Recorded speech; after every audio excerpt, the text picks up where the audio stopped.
at the kinks on Rumble Studio.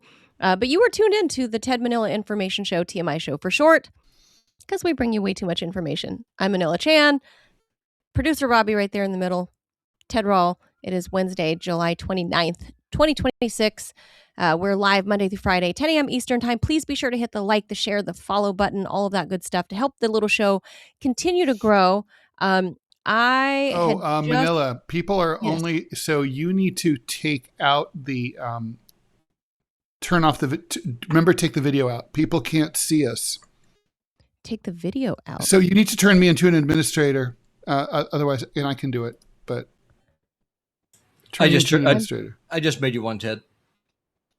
Okay, Rob, you got control back? Yeah, I just logged on TMI. Okay, so listen, Manila, go into the elements where you played the intro music, the intro. Yep.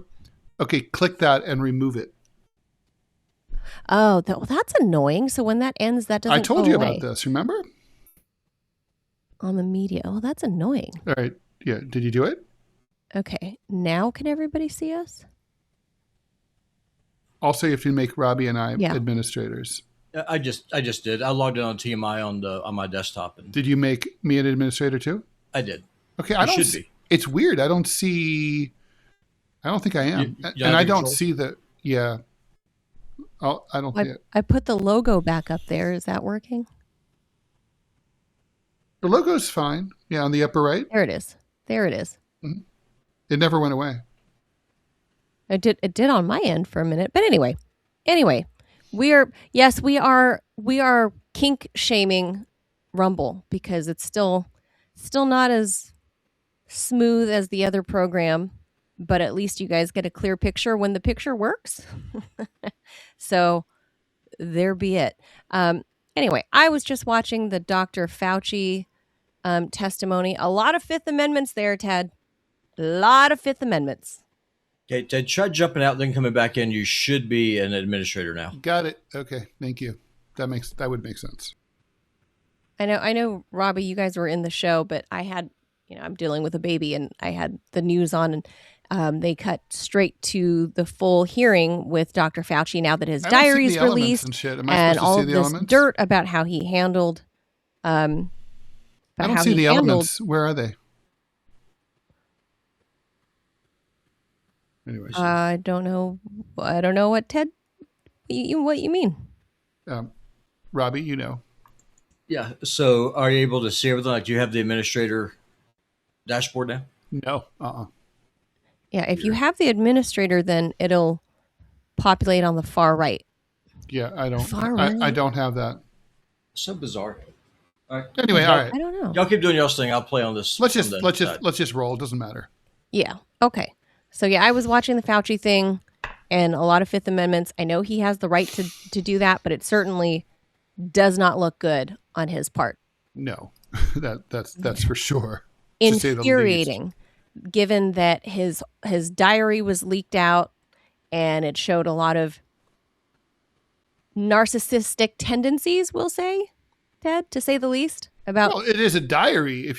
Honestly, if you can't be narcissistic in your own diary, what is the point of having But he was a narcissist. Diary? He was a narcissist. He showed us his narcissism inadvertently in all his press interviews, where the background he has like all his own like memorabilia, right? Like other people might have things that like behind me, like you could see books, you can see like Russian nesting dolls and whatever. They're not like framed photos of me at the Emmys or what, like. Yeah, that shit's always weird when people do that. He had like a whole wall of himself. So that was a glimpse into the narcissism there. And now that the diary's out, it's kind of like, that's a grift. That's a grifter thing where you have like all these, people who put their diplomas up and stuff like that. I hate that. I'm like, what, I kind of understand like in an old school way, like back in the day, like doctors would look, I really went to med school. Okay. I guess that's good to know before you operate on me. But in general. But when you're doing press interviews and you specifically curated your background, right? Like everything's in there for a reason, right? And Fauci had like his own bobbleheads, his own like, it's not diplomas and stuff. These are like, Well, the bobblehead is funny. I think I could see putting that there. I don't know.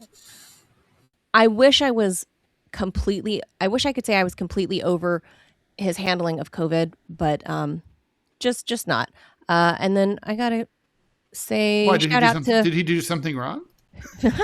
Phileas Fob. One of two comments here. I guess it was long.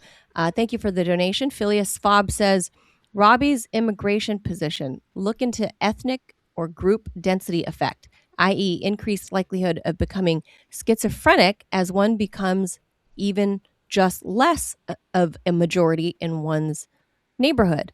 I mean, I guess we're waiting for the second portion of that. But thank you for the donation. Appreciate that. So yeah, we'll get into the news, and when the other half of this comment comes through, I'll read that. Well, let's not wait here for that. No, Let's keep going. We're going really. So just letting Phileas know. We'll get to that once you're done writing. All right. All right. So first things first, Ted. The 2028 presidential field. Pretty much in all the polls, pretty much everybody is underwater, hence the thumbnail. Everybody hates 2028 because it's kind of like, do you want a shit sandwich? Do you want a shit pizza? Do you want a shit salad? A shit soup? Shit is on the menu. That's all. That's what we like to know. This shit, it's what's for dinner. Yeah. All right, Phileas, the second part of the comment says, EGC Baker et al. 2021, which is a meta-analysis with loads of references. A good starting point down this rabbit hole. And Manchild, thank you for your donation. Manchild says, do not accept type premise of the question. Do not accept it? Like reject the donations? Yeah. Or do you... So you got to take the jaws off, because now I'm going to see a black screen because the jaws are still technically still there. Manila, every time. Anytime you use an element, visual element, you must unclick out of it when it's done. Every single time. Otherwise, it just stays there. Oh my God. You'll get used to it, but it is a pain in the ass. That is so dumb. That is so dumb on Rumble's part. Yes. Like if you don't loop a video element, it should go away on its own. It is stupid. I agree. So clunky. All right. It is. It's retarded. But now the people are able to see us. And do not worry, man-child. I will not accept the question. I will go back. I will go back to the back. You are Robbie free. And I forgive you for calling me a hateful bastard. Because you do know who your dad is. So all right, so the 2028 presidential campaign, they haven't officially begun, but voters already have opinions about the possible candidates, and most of these opinions are negative. Any surprise? Brand new, a July Harvard CAPS/Harris poll, nothing to do with Kamala, measured the national favorability of several prominent political figures. Here's what the potential presidential field ranked by net favorability looks like. Mm-hmm. Marco Rubio actually comes out on top. Marco freaking Rubio. I think it'll be great to have our first gay president. Gay Latino president? Yeah. No, he's married. Yeah. To apparently his high school sweetheart, who was a Miami Dolphins cheerleader. Although I've never ever heard her speak. I'm sure he likes to play with many guys' dolphins. She was a Miami Dolphins cheerleader. That's all I know. I guess they knew each other from high school and classic then beard. Started dating in college, whatever. But she was a Dolphins cheerleader in the 90s. Mm-hmm. So he has a 36% favorable rating, 35% unfavorable. So he's a net +1. Mm-hmm. Okay, so these aren't good numbers. I'm just going to tell you guys right now. Everybody's numbers are bad. They're all in the toilet. But now we're measuring on who's least hated. Everybody's hated, but least hated is Marco with a +1. Then J.D. Vance, 40% favorable, 43% unfavorable. I would argue that even though he's under 3, I would say that in this sort of quiet race between Rubio and Vance, Vance is ahead, despite being -3 as opposed to +1, because his favorability. He has 40% favorable as opposed to 36% favorable. In other words, more people know who Vance is. And for that reason, same thing with Rubio's unfavorables are 35 as opposed to Vance's 43. But again, more people know who Vance is. Are aware. And name recognition is by far the most important thing at this stage in the race. It is. It's like going to the store to buy bread, right? Like everybody knows might Wonder not Bread. Be good, but you know it. But you know it. Alexandria Ocasio-Cortez, AOC, 30% favorable, 36% unfavorable. She's a net -6. It gets worse. Kamala Harris has a 41% favorable. So she has so far the highest polled her. favorability. She said herself she's not running. She's teasing that she maybe hasn't ruled it out. Haven't you heard the latest? She's not running. She's teasing. She's teasing and saying maybe. She's trying to sell books. 48% unfavorable. So she's a net -7. Then Gavin Newsom. I think she's overperformed. I mean, then Gavin Newsom. She's a major 30%. Fuck up. He and AOC are about the same. 30% favorable, 38% unfavorable. He's a net -8. Rubio is the only conventional 2028 contender tested who is technically above water and only by 1 percentage point. Vance has the strongest overall standing after Rubio, although most voters still dislike him than like him.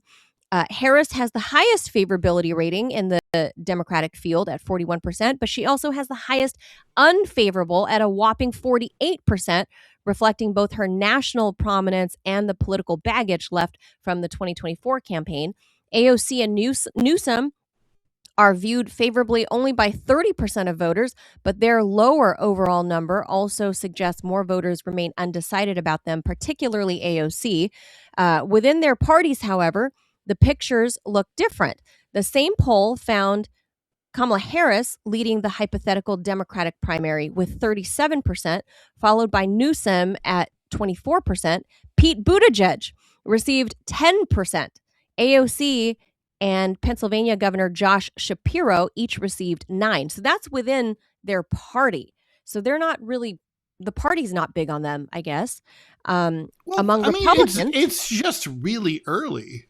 You know, it's never too early, Ted. Instead of running like 8 months out, 1 year out, we keep stretching it. So like your campaign is starting now. If you want to.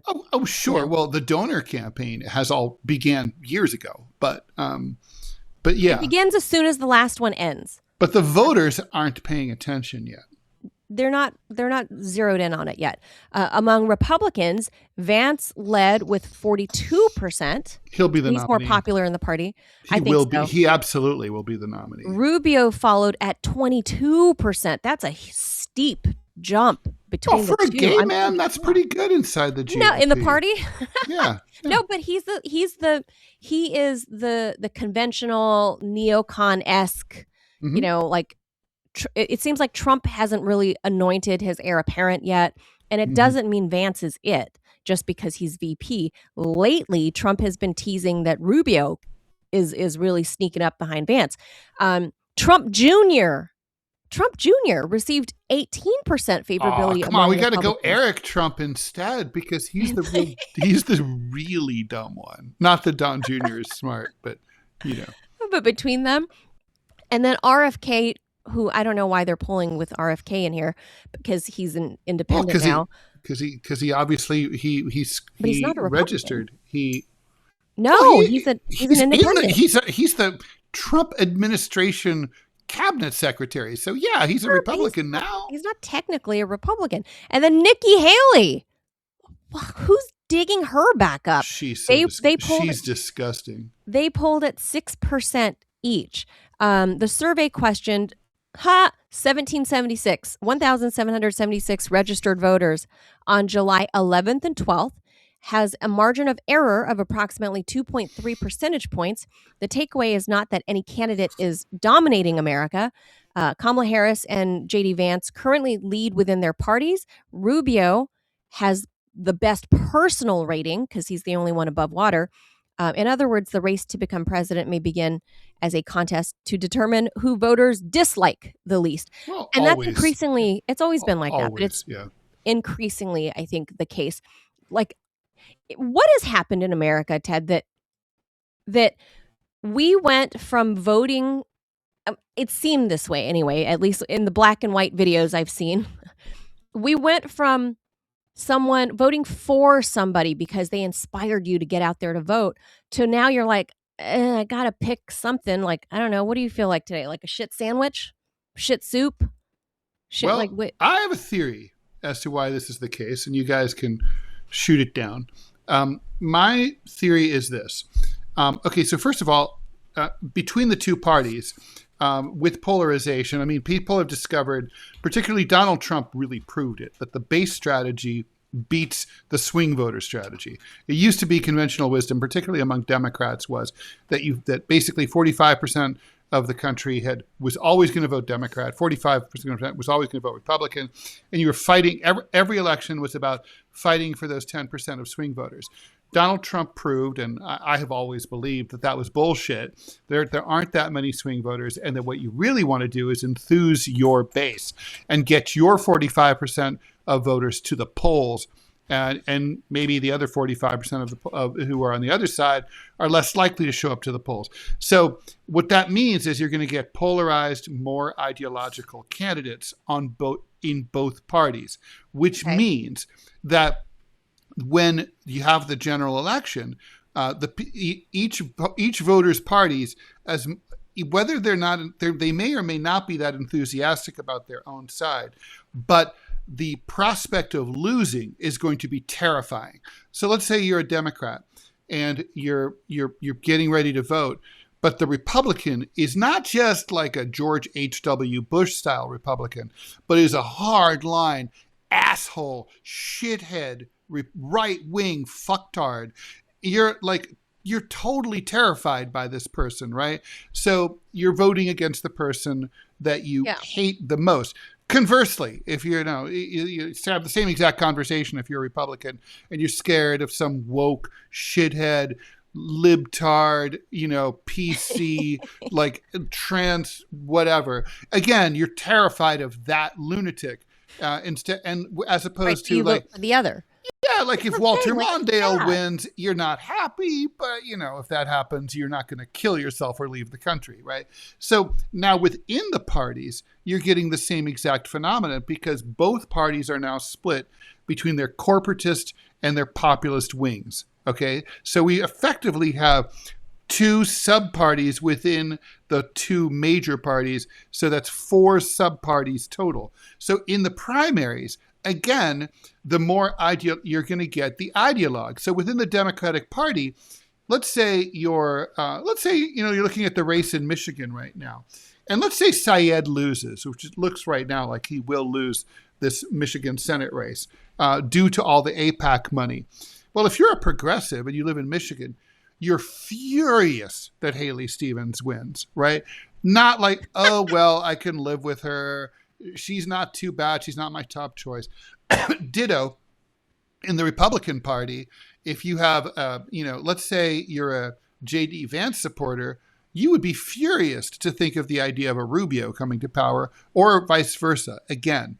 So with that increased polarization, it's the polarization and the lack of fighting over swing votes within the parties and between the parties. That's my theory as to why you're seeing these kind of numbers where people are just voting increasingly against rather than for. Right. I mean, that is, I would say your theory holds water for sure. I'm just criticizing like where the whole election process has gotten, specifically in regards to the whole Citizens United issue, where all of this big money comes in and poisons the well for everybody. I think that's how, one, we have to have election reforms, number one, from the ground fucking up. It's the changes that have been made, Like what? for example, like Citizens United, is allowing too much interest, like rich people, personal oligarch interest or corporate interest or whatever, to poison the well for everybody. And our whole, like, the fact that we don't have we have a piecemeal patchwork quilt federal election system across states. Because if it's going to be a federal election, I feel like if there's any one federal control over the elections, it should be president, right? But that doesn't exist. All the powers are within the state, and how people get on ballots and how people, like, how they distribute the ballots, how, voter ID, all of that stuff. It's a patchwork quilt. And I don't know exactly what reforms I would do if I had the power to change it. But the first thing I would repeal is fucking Citizens United. Like, that's get all the big money out, because they are never in the interest. That's a Supreme Court decision. So it's horrible. Not going to be repealed under the present 6-3 majority. The only thing that could fix it is something that will not happen, which is to have a Congress pass a law that effectively replaces Citizens United. And Congress isn't going to do that because they're the ones collecting the big grift. So, I mean, this is like asking cartoonists to, accept lower salaries, and cartoonists have to vote for it. Or accepting, like, Manila, let's you and I decide, do we want TMI Show to pay us less or more? We're going to vote, I know, more. So, hey, we could be corrupted by big money interests. We would probably be open to taking that money, right? The only exception would be if, like, let's say there's Bernie Sanders' small donor model where he refuses to take that kind of money, not that it's being offered to him anyway, but he's collecting, like, what is it, $39 or $29 per person, so he's okay, right? And he's not going to get those $29 per person if he accepted money from AIPAC. But you need a model. There's no realistic model for this ever being fixed. So we shouldn't even talk about it. Ugh. It's just, we keep piling on more shit on top of the shit pile we already have. PW Walker, thank you so much for the donation. Walker says, playing to the fears of the base also means you don't have to promise as much and or be accountable for failing to deliver. Yeah, that's true. And then if you're Donald Trump, then you obviously build a base of, like, sycophants and cult of personality, and then they just worship everything you say or do, and you don't have to be accountable. So, there's that too. But anyway, Robbie, I think, is completely wrong. Robbie says, I'm calling it. It'll be Rubio Haley. No fucking way. What a big losing tank of a ticket. No fucking way. No way. Well, not to mention, it's just not going to happen because, Vance is the vice president of the United States. I mean, when is the vice president ever snubbed and passed over? Never. I'm telling y'all, it's going to be Rubio and it's going to be Haley. That's who the RNC is after. And let me make the case. Well, they would like it, but how are they going to sideline Vance, who's been a loyal lieutenant the entire time? Vance has sidelined himself by refusing to take a side. That's Vance's problem. People on the right like me do not trust him. The corporatist Republicans He's still do the not vice trust president him. of the United States. How are you going to sideline him? It's just a title. It doesn't matter. He's not going to get the support. He's not going to get it. The RNC will install Vance because he's the Veep. It's why Kamala, despite everything, was the pick. Right? The RNC will anoint Rubio. He checks the boxes. He's a child. No one will ever be a vice president in a Republican ticket again if that's the case. Right. Part of the reason you agree to be a vice president and to suck up all that, like, bullshit that you have to deal with is because you will be president, or at least you'll get to run. Ascension. Yeah. But you got to remember, that's a relatively new phenomenon in American politics. It used to be the Secretary of State was the heir apparent. Yeah, but you're okay. You want to go back to what, 1940 or whatever? I mean, we're not there. It's been 85 years. That's just not changed, true. Yeah. Ted, we don't know where we are right now because there's a civil war right now in both parties. The corporatists have this locked up as far as elections. Listen. Yes, the corporatists own the parties. The corporatists like Rubio. That's why Trump is like. The corporatists are going to want Vance. No, big tech bros like Vance. Tech bros like Vance, not the corporatists. I'm telling y'all, corporatists like Rubio. That's true. It's going to be Rubio, and it's going to be Haley. It's going to be the Cuban and the war carrot. That's who it's going to be. But the tech bros own the world right now. They are the masters of the universe. They want stability, and so how do you get stability? Peace. You get Vance. You get stability. Vance is a pussy. He's not going to do anything. He hasn't done anything already. He's the vice president. The vice president's not supposed to do anything. He goes to funerals. That's all he does. I mean, you're not going to get stability under Rubio. You're going to be at war constantly. I mean, he's even going to be at war in Cuba. And that's good. Yes. And listen, that's good for big tech. Ted, who is it that makes the AI that's being used to kill people? War is good business, man. Yeah, but Vance is literally their tech bro. Like Vance literally worked for Peter Thiel. Yeah, exactly. And he's a failed investment. So what do? You don't double down, throw good money after bad. Listen, we have got 12 countries locked up in a war right now, maybe about to expand. I think it's more like 13, but yeah.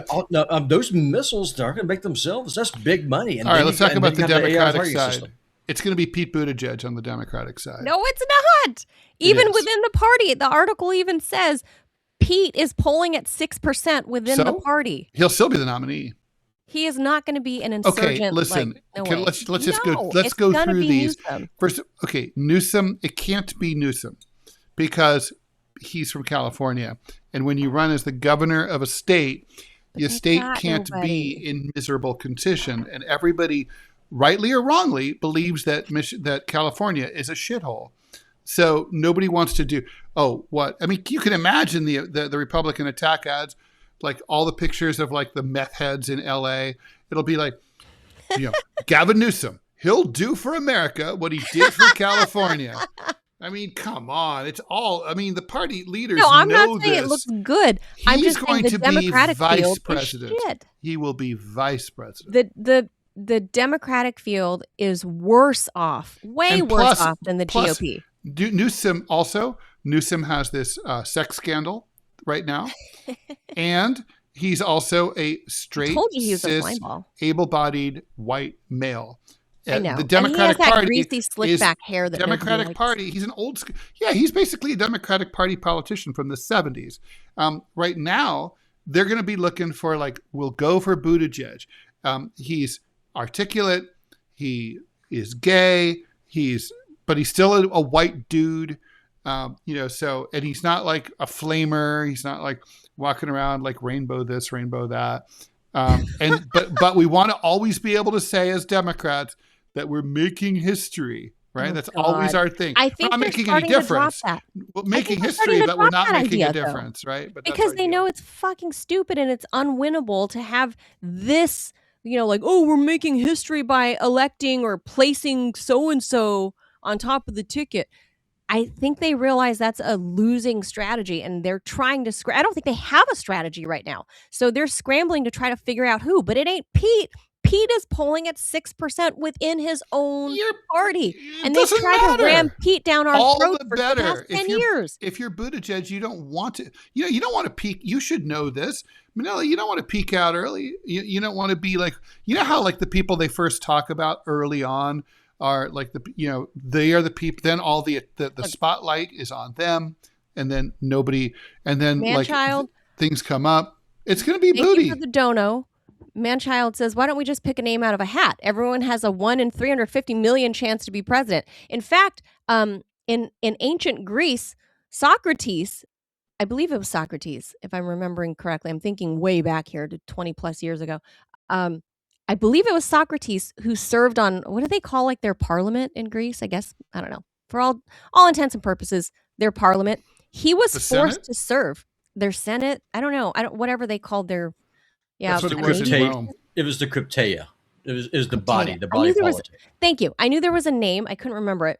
But Socrates was pulled basically out of a hat, his name, and he was forced to do it because like that was how they did it back then.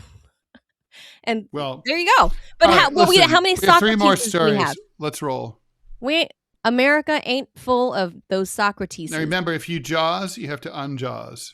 Ugh, fucking annoying. All right. Are you doing it? Unjaws. All right. Okay. A conservative think tank official walked into a Senate office building carrying what authorities say was the most catastrophically packed briefcase since someone invented airport security. Matthew Christopher Wingate, government relations director for defense and foreign policy at the Heritage Foundation, right-wing think tank, entered Washington's Russell Senate office building on July 14th and put his briefcase on the X-ray scanner. And what we could see inside was a pistol magazine. That's not a magazine that you read about pistols. It is a clip full of bullets. When an officer asked whether one was inside, Wingate said, there shouldn't be, but there was. According to the cops, there were 10 rounds of 9mm ammo in there. He did have a valid Washington concealed carry license, but told the investigators he forgot that the magazine was in the bag, as one can easily do. Ammunition is not obviously allowed inside Senate office buildings.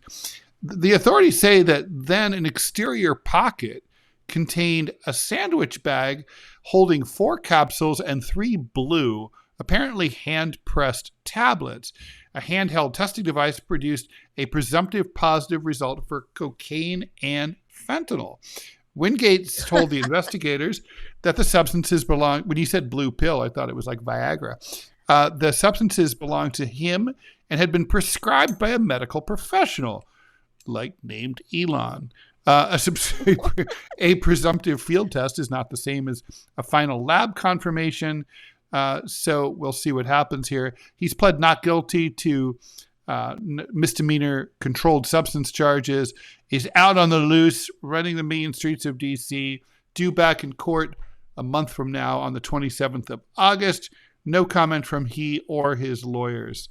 Or Heritage. This reminds me a little bit of, well, it's sort of like the cocaine found in at the White House. Yeah. It also reminds me of what's her name, Brittany Griner, when she got arrested at the airport in Russia with her weed juice. Yeah, I mean, like, you're going to a country that has zero tolerance policy for drugs.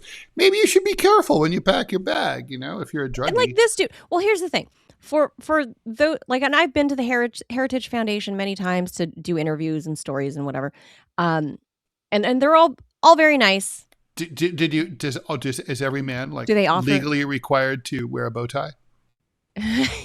Kind of. Surprisingly, Ted, nobody offered me any fentanyl or cocaine. Well, what am I doing wrong? That's just not polite. That's very impolite. Up until this point, I didn't know this was a thing at Heritage. Yeah, that's everyone knows. Duh. I thought they were all like GOP dorks there. Very nice. I thought they were all egghead dorks. But here's homeboy over here rocking, his mag full and baggies full of coke and fentanyl, showing up to the Russell building, which I've been to a million times. So how do you not know that shit is in there? And you're carrying a briefcase, so clearly you're showing up to go lobby somebody, right? Like you're showing up to go talk to a senator. Who were you planning on sharing this shit with? Well, wait a minute. I mean, what? You don't, I mean, okay, he was going to meet someone for sure, but what do you mean? He's not necessarily lobbying anyone. Yeah, I mean, he's carrying a briefcase, so fucking what? He's probably got like a laptop in there. And but that's what I'm saying. You, if you're a Heritage guy, you're in and out of GOP chambers all the time, right? So you know the drill. So how could you forget, and then have a baggie. If he says these are prescribed drugs, why aren't they in their pill bottles then? Nobody would have thought to test them if they were in their pill bottles with your name. You have them in little baggies. Come on, nobody was born yesterday. Nobody, like, I didn't fall off the turnip truck yesterday. Like, come on, like, bro, you thought you were going to get waved in. That's what that implies to me, because I've been to the Russell building 1,000 times, 1,000 million times. If they know you, they kind of just kind of flag you through, right? Sure. And if you're one of these, it's like whatever. Yeah. If you're one of these think tank guys, which it seems like he is, he's one of the so-called although he wasn't heads. doing a lot of thinking before he. Right. He just think he was going to get waved through this time, so he thought he was going to like I believe the pistol mag, like maybe he forgot he's a licensed carry, concealed carry guy. But the drugs. So which might be it might be the little blue pill. Maybe he's like trying to rock out with his cock out. Oh, I don't know, but I just know that for all the people that think that all of these, I don't care if you're on the left or the right, if the politicians are like dry and boring. I refer you. We all know better than that. I refer you to Madison Cawthorn, the young, one-time, one-and-done congressman from North Carolina, the young, good-looking young man that was in a wheelchair. He blew the whistle and was like, they were trying to do unchristian things. They were trying to invite me to these sex parties with orgies and drugs and blah, blah, blah. And then Congress was in uproar over it. And he got primaried because he was like blowing the whistle about how gross everyone is. And mind you, he was a kid. He's like 26 years old or something. So this was like, I remember that. Thank you for reminding me of that. I had totally forgotten about that. He's a kid. So to him, this was kind of like, oh my God, like he hadn't been around this stuff before. He wasn't like a Capitol Hill page or something where you're introduced early on when you're in college, right? Where you're like, oh, so this is how things are done on Capitol Hill. He just showed up to the Capitol. He was an insurgent candidate, shows up to the Capitol, and they were like, showing like Nancy Pelosi boobs to him or something. And he was like, ah! And he blew the whistle. And he's like, oh my God, all of these old stuffy people are doing blow off of like prostitutes' buttholes. Well, and it's always the boring people you have to watch out for. So that, that's true. Have you ever been to a hotel like where like you go to the Marriott and there's a conference going on and it's for some really boring, like, group of people, right? It's just like, who fucking knows? Like, county clerk, county legal clerks convention association. Yeah. And those people, and then, man, if you happen to be at the hotel bar, like at 10:30 that night, holy shit. It's like, like, I need someone to run a train on me. Yeah, like gangbang in my room. I mean, it's like, it's on like Donkey Kong with those people. Yeah. I mean, that's what it's like in DC. But I didn't think this from the heritage, not only heritage, but any think tank. I've been to pretty much all of them. Also, right-wingers are always the perviest. Probably Lindsey Graham, whose funeral is happening right now in South Carolina. But a time of great joy for us all. It is a sunny day here in DC. No matter what else is not going well, Lindsey Graham is dead, and we all have to be happy about that. Look, it's a sunny day here because Bibi has left, Zelensky has left. It was gloomy and dark yesterday when they had Lindsey Graham's like lying in state at the rotunda. But today they've, his body has flown back home to the motherland in South Carolina. And Zelensky is gone, Bibi is gone, and the sun is shining here in DC. So is that a coincidence? Thing. Maybe it's a coincidence. I'm just pointing out that these things are happening here. And to my shock, I interview people like Mark Zandi, and all these economist egghead types. And I never really think of them as the type that would carry, I'm not saying Mark Zandi's very nice. Like this guy, I would never imagine that these Heritage Foundation guys would be packing heat and packing the party if you know what I mean. I mean, they're not packing. He wasn't packing heat. He was packing Part of the heat. the thing that heat goes in, that goes into the heat. But I'm saying he has a concealed carry, so he does carry, right?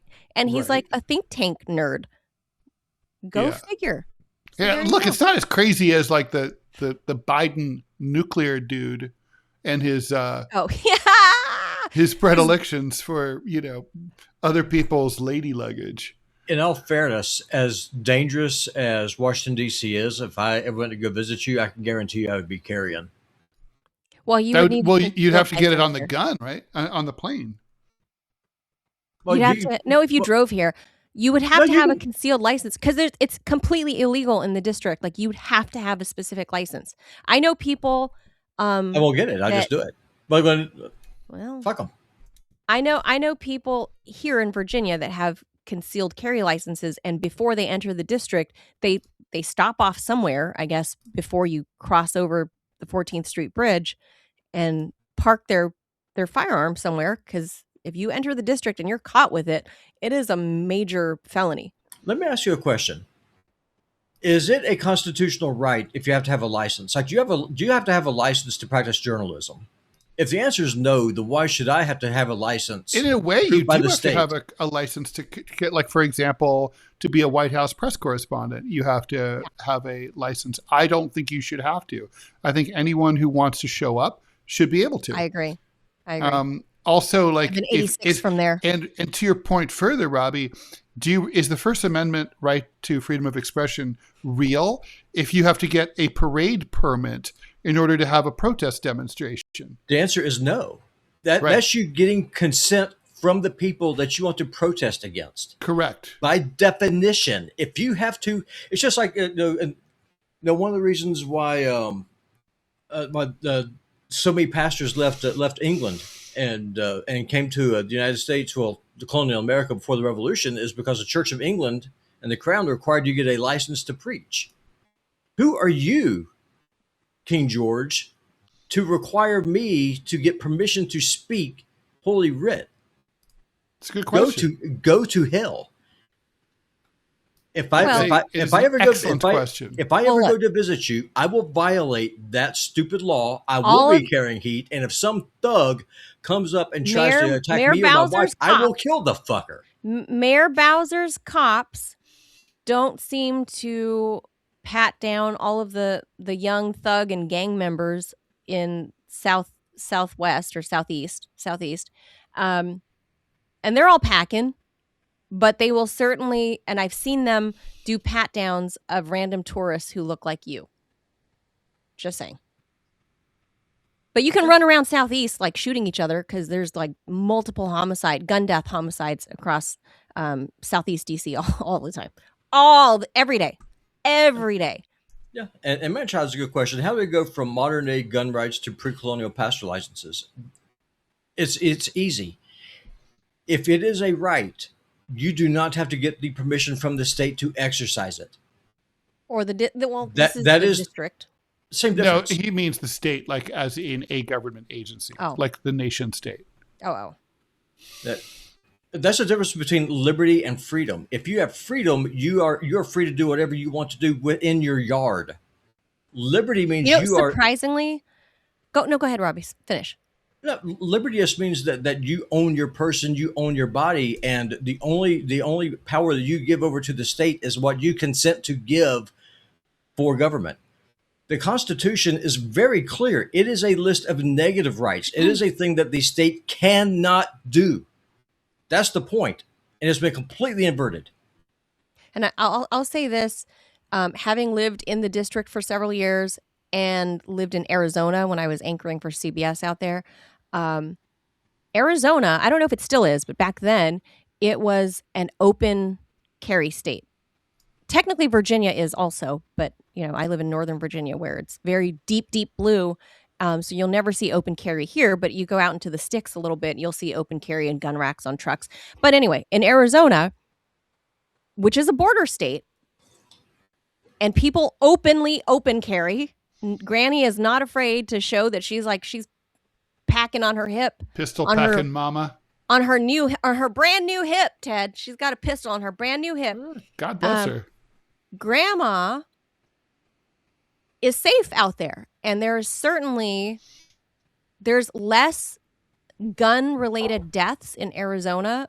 I would say I can at least whittle it down to per capita than there are here in DC. DC is very high in gun death violence, and specifically among young, like, gangbanger types. So we got stories to go. We got to move on. All right. So to Robbie's point, yeah, when more people are packing, people are a little nicer. That's true. All right. So dinosaurs. Robbie found this one because he wanted me to share a fairy tale. This is from the Bible. So for decades, scientists believed the asteroid that killed the dinosaurs finished the job slowly, blocking sunlight, freezing the planet, thus collapsing the food chain over months or perhaps years. But a brand new study suggests dinosaurs may have never actually made it that far along. When the Chicxulub asteroid, I'm not sure if I'm saying that right. Well, that's the Mexican spin-off from Chick-fil-A. The Chicxulub asteroid, when that struck Mexico's Yucatan Peninsula some 66 million years ago, it blasted vaporized rock and debris all around the planet, right? Some of that material cooled into tiny glass-like droplets called spherules, which heated the atmosphere as they fell back to Earth.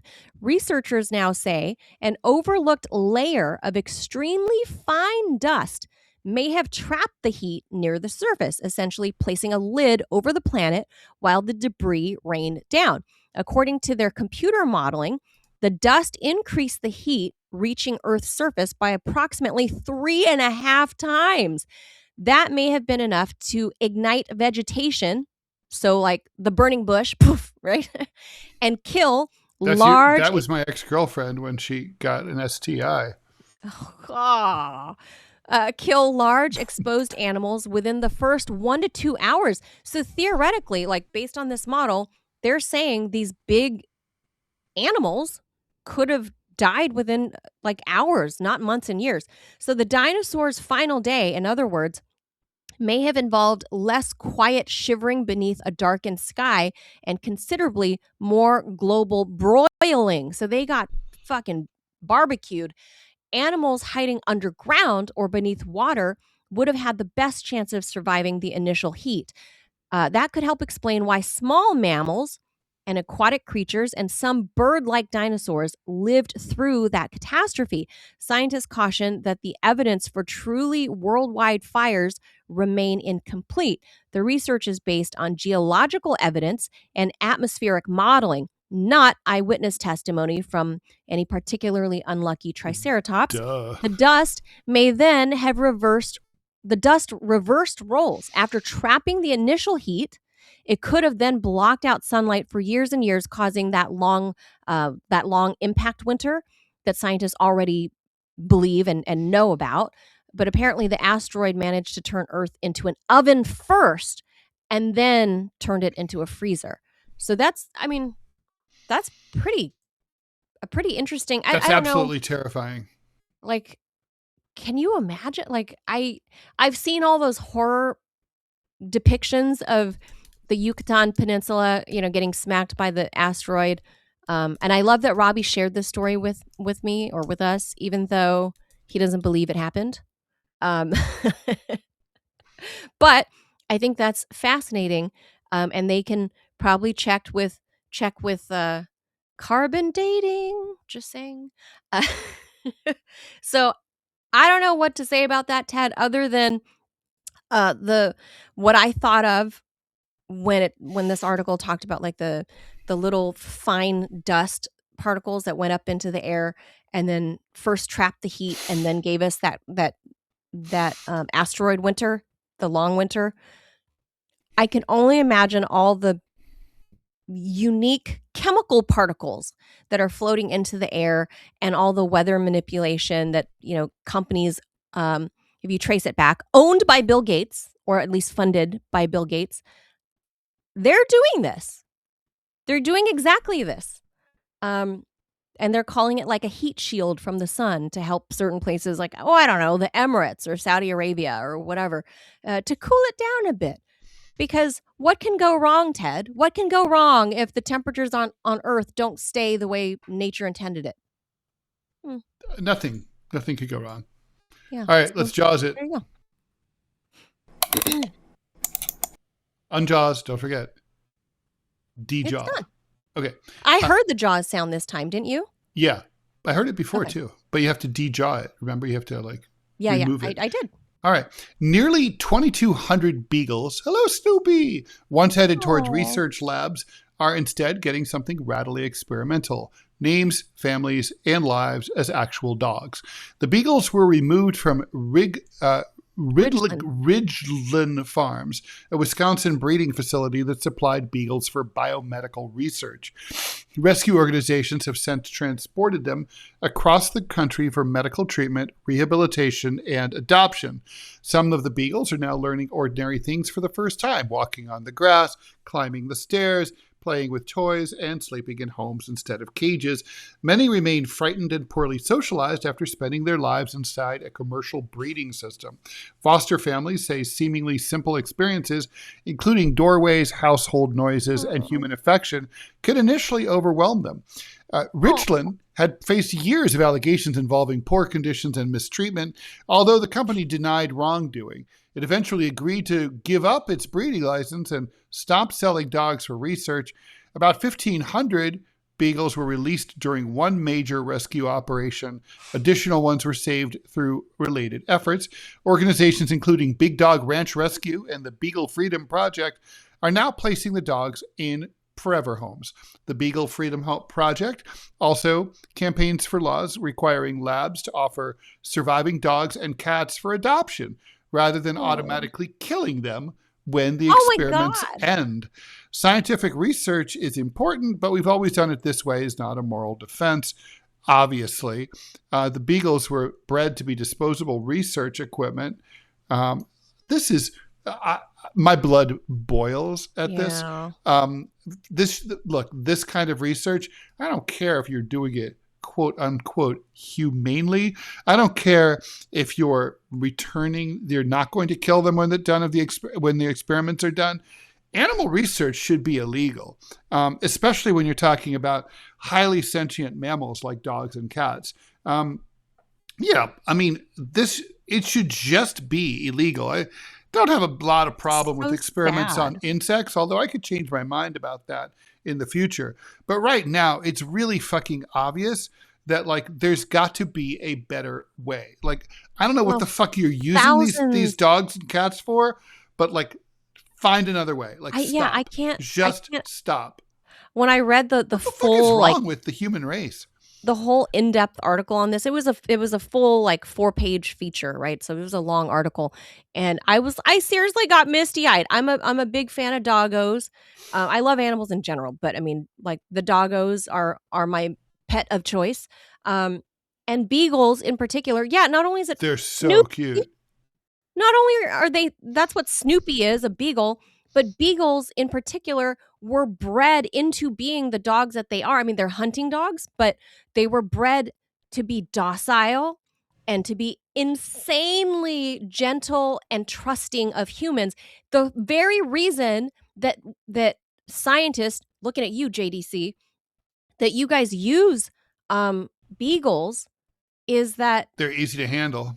They're easy to, and they don't even get mad at you. They don't snap at you even after you do horrific things to them, because their nature is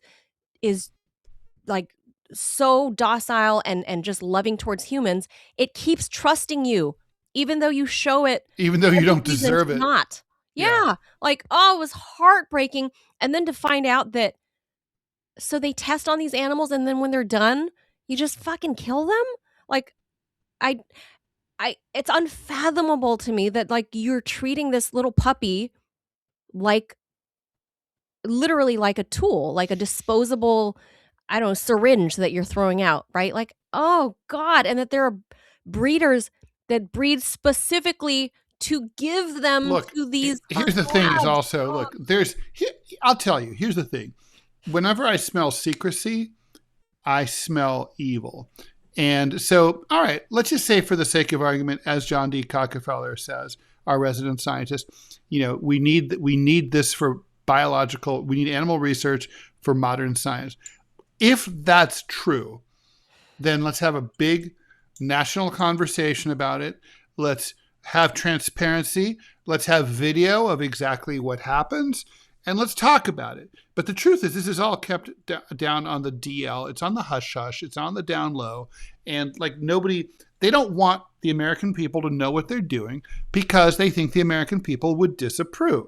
And if that's true, then I guess no modern science, right? I mean, but basically, like, if you have a case to be made that like killing Clovis is important for saving people, then okay, you're going to have to prove that to me. You can't just like do it in the shade and hope that nobody pays attention. And that's what they're doing. And like, so we only hear about these things when like a group like PETA or ELF or ALF breaks into a lab and gets photos and puts them on the internet. And it's all kept secret because they don't want us to know. Well, this is kind of like with Fauci. If he you was don't want a Beagle user, if you're secretive, then, I'm going to assume that you're doing this for fun, for cosmetics, for shit that's not important, not necessary, doesn't need to be done. I'm just going to assume that. And, so like, it's the burden of proof on torturing animals being necessary for the human race. That burden of proof is on the would-be torturers. The burden of proof is not on animal rights people to prove that they're not needed for science. Yeah. JDC says, in fairness, I have never used a beagle. In fact, I own a research beagle as a pet. That's nice. However, you do not get to enjoy the benefits of modern medicine while simultaneously condemning the methods. Can we all know what the methods are, though, JDC? I mean, it's probably too long to list, but like I get that you have to test it on something that's alive, probably, right? And like their I don't know, genetic makeup or something has to be similar enough, I guess. What exactly are you testing? What exactly are you testing? I feel like if you're testing a cancer drug, I get it. But what are you testing? At this point in history, in time, in 2026, I feel like there are other modes that we can use for testing and not fucking beagles, not dogs, not puppy. Like, I don't know if you have to, I don't even want to say like, I don't know, the animals that are about to be killed. I don't know. I just don't at the shelters. I don't know. I just don't like the idea of using any of these animals at this stage. We've come so far in science. Like we can do so much. We can make fake beef that bleeds, right? "Quote unquote bleeds." Well, I'm glad you brought that up, Manila, because I was kind of thinking about that. Like, what about we could grow flesh in a lab? Yeah. Is that possibly part of the solution? Like, it breaks my heart. Thousands of dogs were rescued, Ted. Thousands. Like, how many dogs are going to these labs around the country? Like, yeah, JDC says, to be clear, I don't in any way advocate for animal use for stuff like cosmetics and BS like that. I use research animals for testing immune responses and host pathogen interactions. I mean, that if there's a justification, it's going to be there, but I still think there should be transparency. If it could potentially cause suffering, like I couldn't. I mean, we don't even need cosmetics. Cosmetics shouldn't even be legal. Why don't we just get rid of cosmetics? No cosmetics. Why don't we just do it on pedophiles and drug dealers? Leave the I'm animals okay alone. with that. I'm serious. Think about what I just said. No, the animal has no choice. If you go and if you commit a crime like that against civilization, I mean, listen, I have no problem with, let's say, Dr. Fauci getting a dose of his own medicine in the most literal sense. He was a prolific beagle user. That's true. He used to use fleas and put their heads in cages and let the fleas just eat their flesh off. I mean, the man is a ghoul. Like, ugh. This is heartbreaking. And yes, that's timely because he's on the Hill right now and he keeps saying, I'm using my constitutional The Fifth well-dressed Amendment nerd right. says, no testing on cute animals. Test on ugly animals instead, like hyenas and adult possums. Ooh, yeah. That's Nobody has hilarious. sympathy. Nobody has sympathy for a hyena. And our adult possum. Yeah, I guess possums are just Possums are nasty. ugly. Yeah. They are ugly. Actually, Nobody really they has have kind of a sympathy for them. cute face if you look up close. No, as babies they do, but then once they reach maturity, they're I had a pet possum. Full size? Yeah, full size. He would curl up, in the wintertime, like he'd curl up next to me up under the bridge and stuff, and he was great. Oh my God. Because he so cute. they just did a did really you carry good him job. with you, or did he like? He just followed me. He just followed me you. around. Yeah, well, because we're both eating in the same places, so it was just. Seriously. That possum was great. She had a bunch of little babies, and they were just. Yeah, possums are pretty cute, I have to say. When they're little, I don't know about when they're even big. when they're I've never adults. seen a nice one. I don't know, but anyway, they or don't tend to get. Porcupines would be hard to handle. Hedgehogs are cute. Very cute. Those are cute, but I don't know about possums. But yeah, like I don't know. Any animal testing, I'm a sucker. Like, look, we're all meat eaters on this show. We're not saying like, oh, you should go all vegan and whatever. And I don't believe that at all. Phileas Fogg goes, what good would transparency do if someone like Ted would just reject it and say, as a non-scientist, I want to know why you don't just do X instead? That's the arrogance that I'm talking about among elites, right? Like, oh, we know better. We know better than the American people whether we're going to tell them that about N95 masks and whether they have efficacy or not. We're going to decide that for you. We're going to decide for, the American people whether we're going to be an animal research country or not. The danger of democracy and freedom, where we all get to weigh in, is that everybody, including retards like me, get a vote.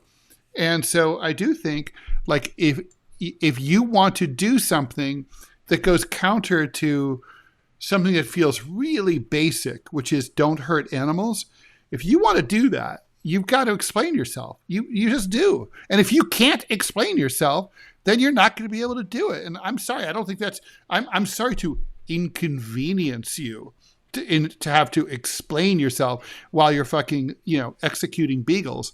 But yeah, you're going to have to explain yourself. Under a Ted Rall administration, you will have to explain yourself. You guys, would you be with me in drawing a distinction? I mean, being that we love animals on this show, all of us, but there is a distinction between this beagle story and, say, animals that we eat, like cows and chicken. Even though I fucking hate the factory farm, like, just all of that stuff is gross and disgusting. But if we're going to eat, there is a difference between using the animals for eating versus testing them. What's your point? On them. I mean, there is a distinction, right? Like, we can't. Yeah, of we course, can't they're be not the same. They're love not the them same. all. Don't kill them. They're not the same thing. No, yeah. I want to eat them. I want to eat some.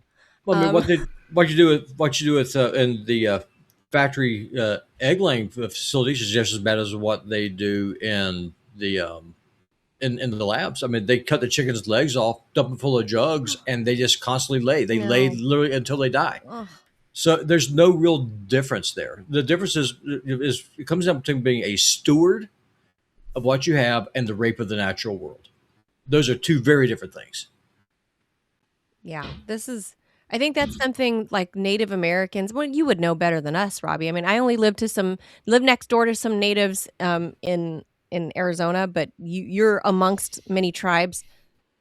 That was part of a lot of how they view the world, right? Is like you take what you need and that's it. Yeah, well, Christianity teaches the same thing. Like if you read biblical law, it talks about, like, if you're going to go get some eggs out of a nest, you take the eggs, but you don't kill the mama bird. So if you have to live off the land, you learn that you have to live off the land. There's a difference between fleecing the sheep and filleting the sheep. Those are two very different things.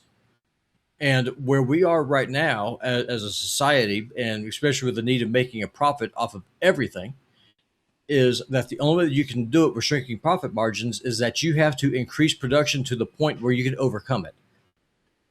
That's where we are right now, and that's the problem. And it doesn't matter if it's cosmetics, which I agree with Ted, are stupid. There's no point in it. Versus, testing animals for medicines. I get that. I can understand it. That would be a case. I wasn't being flippant about it. If you are convicted of murder, of pedophilia, or something, you should be the test pig, and not some beagle who didn't do anything wrong. Test it on the predator. Ugh. I'm Yeah, I dead can get behind serious. that. No sympathy there. So, but these fucking thousands of beagles are now looking for homes. So if you guys are like looking for a cute, docile dog that needs to learn what a bed feels like and what a family feels like, I'll tell you guys the name again of these foundations. Like, this is one of them down in Florida, in Robbie's motherland. So it's called Big Dog Ranch Rescue and Beagle Freedom Project. So they are looking for permanent homes for these thousands of rescued beagles, varying in ages, from puppies to old timer survivor test dogs. Like, oh, sad. But anyway, there's your weird news for Wednesday. That does it for us. So we Oh, out. Yes, yeah. Robbie. And we're rating. Do we have we have an ad we have to do before we out? I don't see any ads, but a quick thing. So Pickaxe, friend of the show, ran by friend of the show, Jeff Dornick. Some of y'all may be interested in this. At Oh, we do noon have ads. today, at 2 o'clock Eastern, or 2 p.m. Eastern time, Dinesh D'Souza will be debating J.D. Hall on Pickaxe's Rumble channel Wow. about has the church replaced Israel? So that's going to be a really wild debate. It Wow. definitely pulls into the to the political discussion, especially when it comes to Zionism. Take a look at that, and yeah, I did find this a little gaming channel. The dude has 7 followers And on his channel, oh, so we're we'll going to go rate help him and do him that. a solid. We're gonna rate him, and then we do have an ad from Rumble Wallet. So we'll just go ahead and throw that up there on our way out. All right. So we hear a lot about crypto, but I've here's got to the go get part ready for Q&A. I'm out. Here's the part most people miss. Crypto was created so you could actually own and control your money. After the 2008 financial crisis, Bitcoin was designed as an alternative to banks. So instead of a bank holding your money, delaying transfers, or limiting access, you're in control. And if you've ever had to wait for a transfer to clear, you felt that problem. Now, fast forward to today. Everyone's heard of crypto, but getting started still feels complicated. That's exactly why we use Rumble Wallet here on this show. It takes all that complexity and makes it simple. Choose what you want: Bitcoin, dollar-backed stable coins, or even digital gold backed by real gold. No complicated setup. It connects with MoonPay, so you can use your credit card, your debit card, or bank and be up and running in just a couple minutes. Once you're set up, you can even support your favorite Rumble creators like us directly. So do this now. You can scan the QR code or click the link in the description and download Rumble Wallet. From there, you can set up your wallet, tap buy, and you're in the game. In just a couple minutes, you can go from hearing about crypto to actually owning some. Very cool. All right. All right. So that does it for Weird Wednesday. Oh, and that was a sad, like, if you guys need a puppy, go get that. Go get those puppies, those rescued puppies. Like, they're all over the country now because there's thousands of them. Yep. Oh. And we are about to make this guy's day. He literally has 7 followers on his channel. So Aw. let's So make somebody there happy. you are. All right. Adios, amigos. Have a happy hump day. Bye-bye.